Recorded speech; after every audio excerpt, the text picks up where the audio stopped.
everyone, and welcome back to my channel. My name is Darian, and there is a big car going by. Anyways, today I am going to be talking about all the books I read in October. So somehow I managed to read 7 books in October, which honestly I thought I read way less, and I know that 7 books doesn't sound like a lot, but I was really struggling with reading this month, trying to balance school and reading, and I really thought I was going to end up reading maybe 4 books, so I'm really proud that I managed to read 7, so let's just get into them because my wrap-ups tend to be like a million years long and I don't think anyone wants that, so I'm just going to get right into it. So the first book that I read in October, I actually started at the end of September. I started it for the Bookoplathon in September and I didn't manage to finish it, so you might have seen in one of my vlogs from last month I started this book and it was All This Time by... who wrote this book? Mickey Daughtry and Rachel Lippincott. I think those are the authors' names. I will have a picture. I'll put up a picture of the cover. If you saw that vlog where I started this book, this book was a wild ride. I don't have many good things to say about this book. I ended up giving it 1 star because if you follow me on Twitter, you may have seen me tweet about the stupidest book I think I've ever read, and I was talking about this book. This book it made absolutely no sense. So let me tell you about the plot of this book. This book is about this guy, what's his name? I don't remember. This guy and this girl, I think the girls, oh, Kyle and Kimberly. I remember their names because they're very generic white names. So Kyle and Kimberly, they've been dating for like 6 years, I think, even though they're only like 18, which doesn't make sense to me, but anyways, they've been dating for a long time and now they're graduating high school, and on the night of their graduation, Kimberly, she tells Kyle that she doesn't want to go to the same college as him and she wants to break up with him. And Kyle is very distraught, and so he runs off and Kimberly follows him and they end up getting into his car and they're driving and there's this big storm and they're fighting and they get into an accident and Kimberly dies. And so Kyle is very upset, understandably, because this person who, even though they just broke up, this person who he was very close with for a very long time has just passed away in a very traumatic way. So not only is he dealing with the death of his now ex-girlfriend, I guess, but he also went through this extremely traumatic event of a major car accident and being in the car with his ex that died, you know? So it's a very traumatic event, but everyone in his life is so rude to him, basically. Like, his mom is like, he spends a lot of time in bed because he's depressed after the events that happened, and his mom, after like a couple months, like his mom is like, you gotta do things, and she like literally takes the door off of his bedroom so that he won't stay in his bedroom the whole time, and his best friend is mad at him because he's not answering his calls, and I'm like, give him some time. Like, I feel like 2 months is not enough time to get over the fact that your ex-girlfriend just died and you were in a major car accident and he had like a leg injury and a head injury. Like, let's give him a little bit of slack. So I was so annoyed by how everyone was acting around him. So anyways, that's only the very beginning of the book. So basically, one day Kyle goes to the cemetery to visit Kimberly's grave, and he ends up meeting this girl named Marley who is also visiting someone at the cemetery, and they strike up a friendship which kind of turns into a relationship. And I could literally go on and on about this book. Like, the things that happen just make absolutely no sense. So Marley, she... I don't want to spoil anything, but also, like, I don't recommend this book unless you want to have a good laugh, because this book made me laugh a lot. So they strike up a relationship, and a lot of the things that happen seem very, very childish, and especially Marley, I find, acts very childish, and the way she speaks is very childish. Like, I know they're young, but they're not that young. They're not 10 years old. So I got pretty tired of the way they spoke to each other pretty quickly. And then there's this plot twist that happens a little bit after halfway through the book, I think. Oh my god, it was so stupid. And like, I guess I should have seen it coming, but I didn't. But it wasn't a good plot twist. I was just like, okay? And then everything that happens from this plot twist till the end of the book just made absolutely no sense. I could go on and on about these things. They made no sense, and especially there was something that happened at the very end of the book that I thought it was like a dream sequence, because I was like, there's no way that this is happening right now, but it was, and I was like, there's no way that this is happening right now, but it was, and it just made absolutely no sense. And I've already spoken way too long about this book, so basically I understand what the authors were trying to do with this book, but I don't think that it worked out very well. I don't think they were successful with what they were trying to do. I felt very unattached to the characters. It just seemed like I was reading a soap opera or something where there's just like big things happening every 2 seconds, and I couldn't take it seriously. And yeah, I mean, I enjoyed it because I thought it was funny, everything that was going on, but I don't think you're supposed to be laughing while reading this book, so I gave it 1 star. I don't think it was very good. I wouldn't recommend it unless you want a good laugh, like I said, which I feel really bad about. Like, I don't like talking badly about books, but this one was just not it. So that was the first book that I finished in October. Yeah, okay. So the next book that I read in October was Behind Closed Doors by B.A. Paris. I was just scrolling through Libby one day trying to find an audiobook to listen to while going on my walks, and I found this one, and it was a thriller, and I know that Rachel from Rachel in the Library, Let Me in the Library, really liked B.A. Paris, so I was like, oh, I'll try this one, and it was a really short audiobook too, so I wanted to try it out, and this book was wild. Like, oh my god. So basically the synopsis of this book is that we're following this couple named Jack and Grace? Jack and someone, I don't remember. We're following this couple who recently got married, and they seem like the perfect couple. They're inseparable, and they just seem to really love each other, and that's basically the synopsis of this book. And honestly, I don't think I want to say much more than that, because I mean, it doesn't take too long to find out like what's really going on, but oh my god, this book is crazy.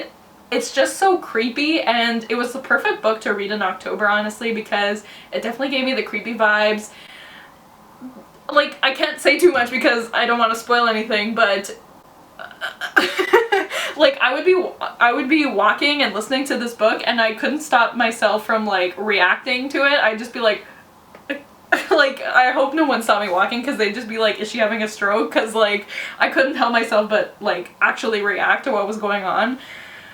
It was crazy. So I can't say much more than that, but I gave this book 4 stars. I really enjoyed it. I didn't see at all where it was going, and I thought like the twists and turns it took were really good, and I would really like to read more from B.A. Paris, so this book I would really recommend. The next book I read, oh my gosh. This book took me by surprise. I loved it so much. So the next book I read was P.S. I Like You by Casey West, and I've heard a lot about Casey West, but I always thought that her books wouldn't be for me because they're like, she writes pretty much exclusively YA romance contemporaries, and I thought they would be like way too cutesy and way too like tropey for me, but I was in a really I struggled a bit in October, so I really just wanted a like fluffy romance to listen to, and I saw that a lot of Casey West books were on Hoopla, so I was like, you know what, I'm gonna pick one and listen to it. So I picked this one, and I didn't even read what it was about before I listened to it, but oh my god, it was so cute! Like, it's definitely very cliche, but I thought her writing was actually really good. And okay, so I always get ahead of myself and I don't want to explain what these books are about, but this book follows this girl named Lily, I think, and she's in high school, and she is very into music. She plays the guitar, and she writes her own songs, and she really likes listening to like indie bands that a lot of people haven't heard of. And one day she's in chemistry class, and she like is not paying attention, so she writes the lyrics to one of her favorite songs on the desk. And then the next time she has chemistry class, she sees that someone has continued the lyrics under her lyrics on the desk. So she's like, oh my god, who is this person? This person listens to the same music that I listen to, blah blah blah. And so then she answers them back, and like from there they kind of start this relationship by writing. They stop writing on the desks and they just write letters and like stick them under the desk. And so they write letters to each other, and there's a lot of other stuff going on, but again, I don't want to spoil anything, but it was just so freaking cute. Like, oh my gosh, this was another audiobook I would listen to on my walks, and again, I couldn't help myself but react to this while I was walking, and I would just be like, oh my god, oh my god, oh my god, like this book was just so sweet and so cute. And yes, it's very cliche. Yes, there were lines that sometimes made me cringe a little, but I thought it was absolutely adorable. This was exactly what I wanted to listen to at this time, and I gave this book 4 stars, even though it kind of did give me the 5-star feeling, but it's not like a perfect book. Like I said, it's kind of cliche, but oh my gosh, I just loved it so much. I actually have a clip of me reacting to the ending of this book, so I'll insert that here.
But yeah, this book was just really cute. So if you're ever looking for just like a quick and easy, fluffy contemporary to listen to, I would highly recommend this one because it stole my heart, honestly. I really loved it.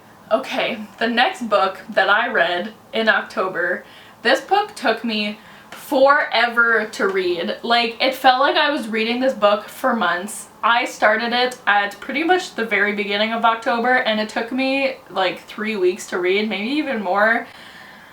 I could not get through this book, so the next book I read was The Once and Future Witches by Alix E. Harrow. This book actually just came out in October, and I got an ARC, and so I was like, oh, I'll start it at the very beginning of October, and I'll for sure finish it before it comes out. But I did not, because this book, like, I'm definitely in the minority because everyone else that I've seen that has read this book has given it 5 stars or a high 4 stars, and they absolutely love it. It's their favorite book of the year, and I don't know what happened with me because I gave this book a 3 stars because this is by no means a bad book. Like, I was reading it and it's not like I was like, this sucks, this is bad. Like, the writing is very lyrical, and we all know I love lyrical writing. I really did enjoy the writing, but the story I just could not get into. I just did not care about anything that was going on. Every time I picked up this book, I would only want to read like 1 or 2 chapters because I could not be bothered with what happened.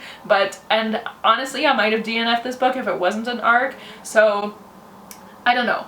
I don't really know what to say because I don't really recommend this book because I found it very boring, but clearly lots of other people love this book, so I guess I would say try it out if you want, and I mean, if you love it, then that's great, and you are definitely in the majority, but I don't know, maybe if you have similar reading taste to me, you might not like it, but once again, I haven't explained what this book is about. So this book takes place in the 1800s, I can't remember the exact year, during the suffragette movement, and it's basically suffragettes and witches, and you put them together, and that's this book. And that sounded amazing to me when I read the synopsis. Like, what sounds better than that? Suffragettes and witches? Like, I want that. So basically you're following these 3 sisters, and the 3 of them have what do they call it? Like, they're not witches, but they have the ability to be witches. I don't know. I was confused. So you're following these three sisters, and they haven't seen each other in a very long time, and then they're reunited in, I think it's New Salem, the place that is called,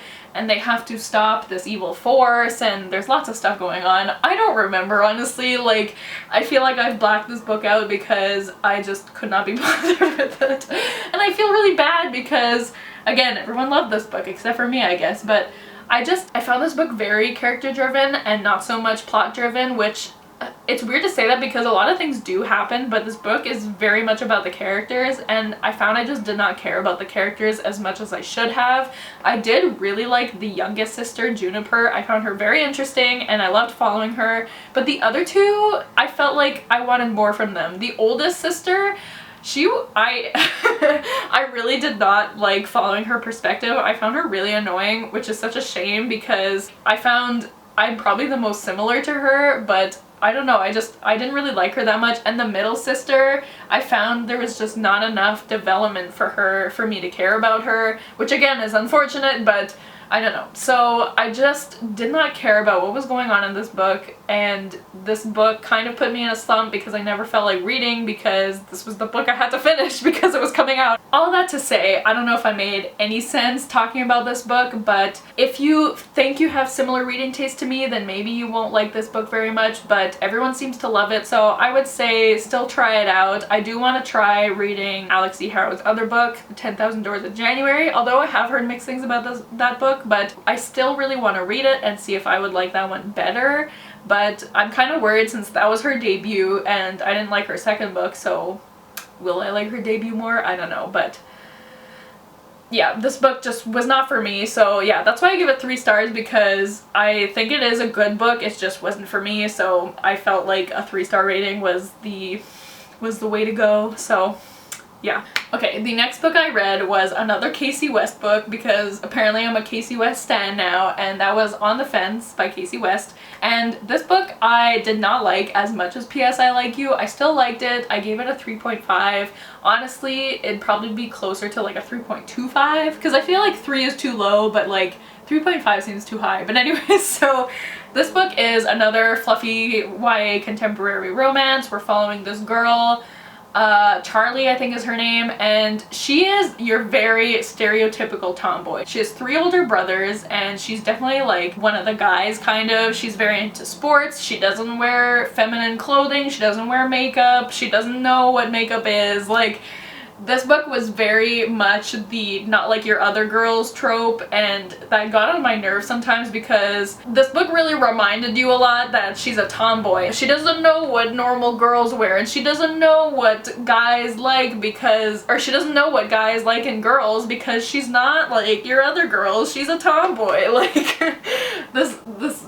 yeah. So like there was a part where she said she doesn't know who wrote Pride and Prejudice because why would she know that? And I was like, I thought that was like common knowledge. Like, I don't know, doesn't everyone know that? I don't think you have to be a girly girl to know that. But anyways, so basically we're following her, and like I said, she's, you know, just one of the guys. She hangs out with her brothers a lot, and they're all very close with their next door neighbor named Brayden, I think, and like they've been close for their whole lives. And so Charlie has always seen Brayden as like one of her brothers basically, but then they kind of start to maybe have feelings for each other. And basically what happens is, I can't remember how this starts, but sometimes at night they like meet up at the fence that separates their house, and they have talks, and they end up having like really deep talks about life, but then during the day they kind of pretend that they don't have these talks. And anyways, so a lot of other stuff happens. Charlie has to get her first job, and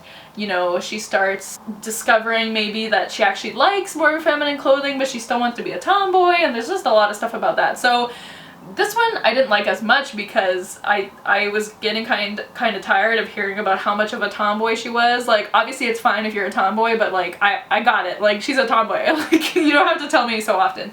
But another thing that bothered me about this book is, and I didn't see any reviews talking about this, but I would say there's trigger warnings in this book for death of a parent and suicide. There is some talk about suicide at the end of this book, and they never actually say the word suicide, but it's definitely implied. and I'm not sure how I feel about how they handled this topic, and it also really bothers me that I haven't seen any reviews talk about how there is discussion of suicide in this book. Like, it's definitely like, it's something that happens like before the events of the book, so it's not like it's a huge my cat's meowing. It's not like it's like a huge event that happens during the timeline of the book. It's something that happened before the events of the book. But I feel like it's important, especially in a YA book, like if you're gonna have young people reading this, I feel like it's important to make sure people know that there is the discussion of suicide in this book. So it kind of bothered me that it wasn't clear that that would be a part of this book. Even though it was a small part, I feel like it's still very important to talk about. So I just wanted to mention that because I don't want people just picking this up expecting a super fluffy romance and then they end up seeing these darker themes in this book and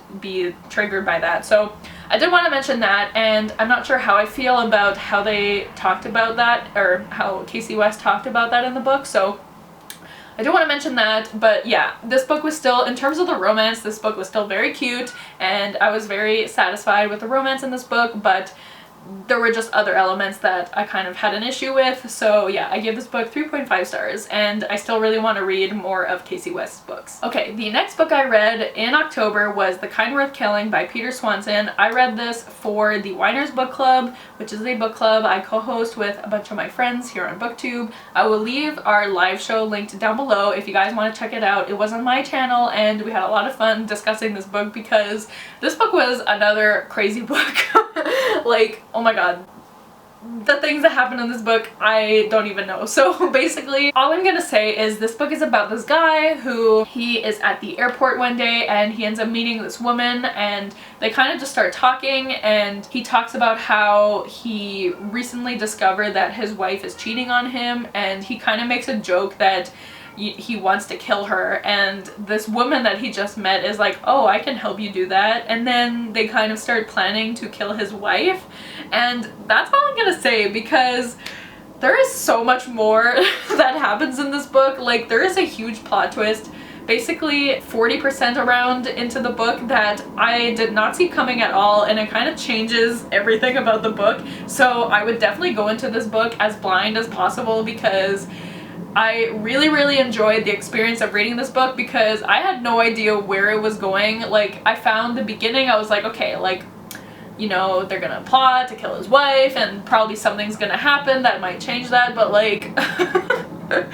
this book was crazy. So if you like mysteries and thrillers, I would really recommend this book. I gave it a 4.5 stars. I think honestly this would have been a 5-star read for me, but I really did not like any of the male characters in this book, and I found they all just sexualized the women that they encountered. Like, all of them were just thinking about how they wanted to have sex with these women, and so I got pretty tired of that, so I docked 0.5 from that because I thought the rest of the book was just amazing. So yeah, I give it 4.5 stars. I would really recommend this book. I really enjoyed it, and yeah. And the last book I read in October was definitely my favorite book of the month. Oh my gosh, this book was, it was so good. So that book was The Black Flamingo by Dean Atta. This book was just so amazing. I cannot even explain how amazing this book was because it was just it was so amazing. I read this on the last day of October, and I actually read this on Halloween, and I kind of made a joke on my Instagram, and I was like, oh, it's not the most spookiest book, but I'm gonna try to read this all today. And then like one of the first pages, it mentions how the main character, he was born on Halloween, and I was like, oh, maybe this is the perfect Halloween read. But anyway, so this book follows this young boy named Michael, and you kind of follow him through his life up until present day where he is a teenager, and he's discovering his sexuality. He's realizing that he might be gay, and he's also discovering the world of drag and realizing that he might want to be a drag performer. And there's just so much. Oh my gosh, this book. It's just so amazingly written. It's written in verse, and I thought, because I've only read one other book written in verse, and I thought that maybe since this book was written in verse, like, I would still love it, but not as much, because I do prefer, like, I'm not a very big poetry person. Poetry often just goes right over my head, so I thought I just wouldn't enjoy this as much as a book written in prose, but this book was just, it's one of the most well-written books I think I've ever read. It's just so good. I read this on my Kindle and I was just highlighting so many passages because there were so many parts that just hit me really hard. And I forgot to mention that Michael is a young black boy, and so he's also dealing with like racial injustices in his life and within his family, and there's a lot of talk about how he feels like he doesn't belong because not only is he gay and he feels like he doesn't belong because of that, but he is mixed race. His dad was black and his mom is Greek, and so there's a part where he talks about how he doesn't feel black enough, he doesn't feel Greek enough, he doesn't feel queer enough, and oh my god, I loved him so much. I thought he was such a great character, and oh my god, this book was just so good. I cannot recommend this book enough. I gave it 5 stars, obviously. I feel like everyone needs to read this book because it was just so good. How many times can I say that? And I would definitely look up Own Voices reviews for this book because, like, I don't know if you can hear my cat meowing, but it's quite annoying. But yeah, I would definitely look up Own Voices reviews of this book because they can probably definitely explain why this book is so amazing much better than I can. But I think this is a book that everyone should read, and I cannot recommend it enough. It just made me feel so many things. Like, it was just so good and I loved it. And yeah, so those are all the books that I read in October. It wasn't too bad of a reading month. I did read a decent amount of books, I think, considering that I was also dealing with school and stuff. And for the most part, the books I read I really enjoyed. Obviously not all of them, but yeah. So let me know if you've read any of these books and if you like them or if you're planning on reading them and what you read in October and what you thought about those books. But thank you guys so much for watching. Don't forget to like, comment, and subscribe, and I will see you guys soon with another video soon. Bye!